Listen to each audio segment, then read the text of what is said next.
Welcome to simple science. जैसा कि हमने लास्ट वीडियो में मोल कंसेप्ट को क्लियरली समझा है, क्या होता है कंसेप्ट, आज उसके बेसिस पे हम बैक एक्सरसाइजेस कंप्लीट करने की कोशिश करेंगे ऑफ केमिस्ट्री क्लास 11 चैप्टर 1। चलिए लेट्स स्टार्ट। सो हमारा फर्स्ट क्वेश्चन क्या है? Calculate the molar mass of water. Water means H2O। Okay, molar mass का फॉर्मूला होता है atomic mass into number of atoms. So what is the atomic mass of hydrogen? It's 1. Just because H2 है, so we multiply 2 into 1. Okay. Next. And oxygen का atomic mass होता है 16. So 2 plus 16 it becomes 18. Simple. हमको जो पूछ रहा है हम क्वेश्चन को सॉल्व करना वहीं से स्टार्ट करेंगे। मोलर मास पूछ रहा है तो हम मोलर मास का फॉर्मूला पुट करेंगे और कैलकुलेट करेंगे। Next question. Again calculate the molar mass of CO2. Again, what is the molar mass of C? It's 12 and O2 oxygen का atomic mass होता है 16. Okay, just because it's 2 तो 2 into 16 it becomes 32. So just add it, 12 plus 32 it becomes 44. Okay, next question. Again calculate the molar mass of CH4. Again H4 that is 1 into 4. Okay, and carbon it's 1 into 12. Add कर देंगे, हमारा answer आ गया 16 ग्राम mole inverse. Units का हमें खास ख्याल रखना है क्योंकि उससे हमारे क्वेश्चंस गलत भी हो सकते हैं। Okay, next calculate the mass percent of different elements present in sodium sulphate. Sodium sulphate का फॉर्मूला हमें पता होना चाहिए, क्या होता है? Na2SO4। अब क्योंकि यहाँ हमें पूछ रहा है mass percent of different elements, तो यहाँ कौन कौन से एलिमेंट्स हैं हमारे पास? Na that is sodium, S that is sulphur and oxygen. Okay, हर एक एलिमेंट का अलग अलग मास परसेंट हमको कैलकुलेट करना है। तो हमारे पास फॉर्मूला है मास परसेंट का, क्या है? मास of element in compound upon molar mass of compound. Mass of element in compound upon molar mass of compound, और क्योंकि परसेंट है तो हम मल्टीप्लाई कर देंगे इनटू 100। ओके, तो सबसे पहले हम मास ऑफ एलिमेंट हम देखेंगे, हमको पता होना चाहिए एटॉमिक मास ऑफ एलिमेंट्स क्या है। Na का क्या होता है बेटा? 23, ठीक है। सल्फर का होता है हमारा 32 एंड ऑक्सीजन का होता है 16, और यहाँ O4 है तो 16 इंटू 4 कर देंगे, हमारा आ जाएगा 64। ओके, नेक्स्ट अब हमको मोलर मास कैलकुलेट करना है। तो मोलर मास कैसे कैलकुलेट करेंगे?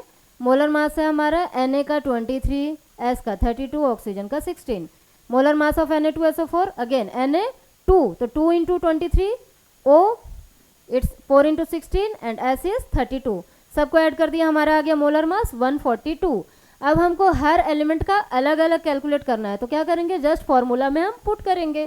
क्या है? मास परसेंटेज ऑफ, पहले सोडियम कैलकुलेट किया हमने, mass of element upon molar mass. Sulphur mass of element upon molar mass. Oxygen mass of element upon molar mass. सारे का कैलकुलेट हो गया, बस that's is the our answer. Okay, next question. Determine the empirical formula of an oxide of iron which has 69.9% iron and 30.1 oxygen by mass.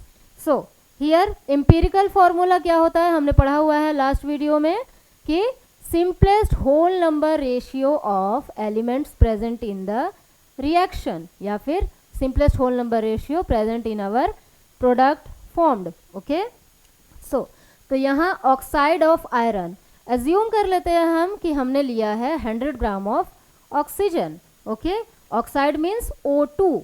Okay, next mass of Fe क्या दिया हुआ है हमें? 69.9। मास ऑफ ऑक्सीजन दिया हुआ है हमें given 30.1 ग्राम।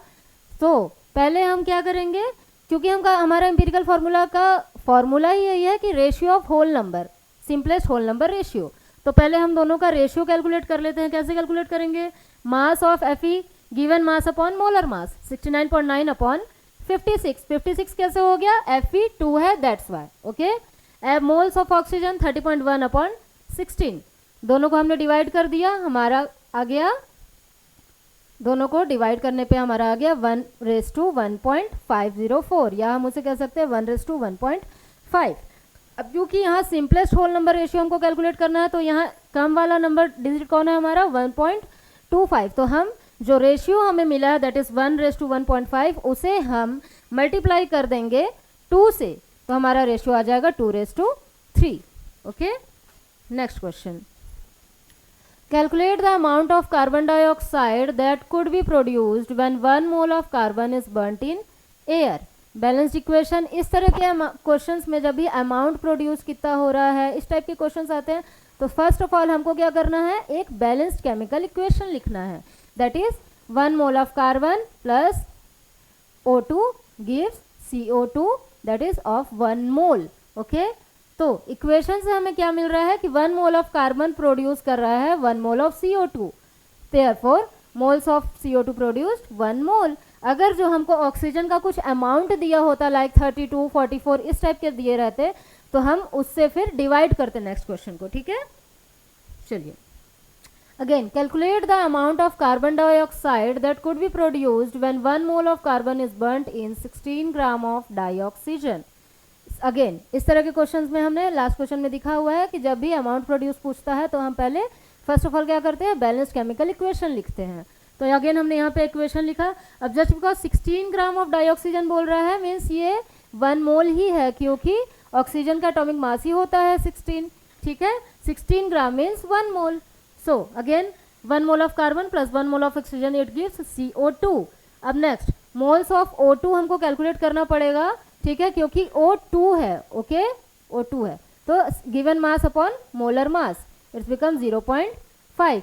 तो हमने इक्वेशन से पाया कि 1 mole of O2 produce 1 mole of CO2, तो 0.5 मोल कितना प्रोड्यूस करेगा, 0.5 मोल. सिंपल, 1 मोल जब 1 मोल प्रोड्यूस कर रहा है तो 0.5 मोल भी 0.5 मोल ही प्रोड्यूस करेगा.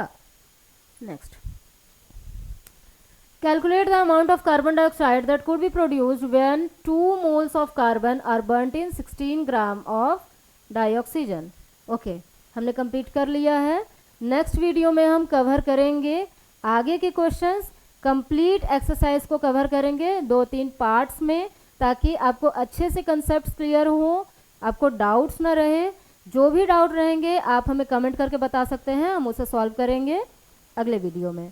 इसी तरह के इजी कंसेप्ट्स को और अच्छे से न्यूमेरिकल्स को सॉल्व करने के लिए हमारे चैनल के साथ बने रहिए. Thank you. Like and subscribe.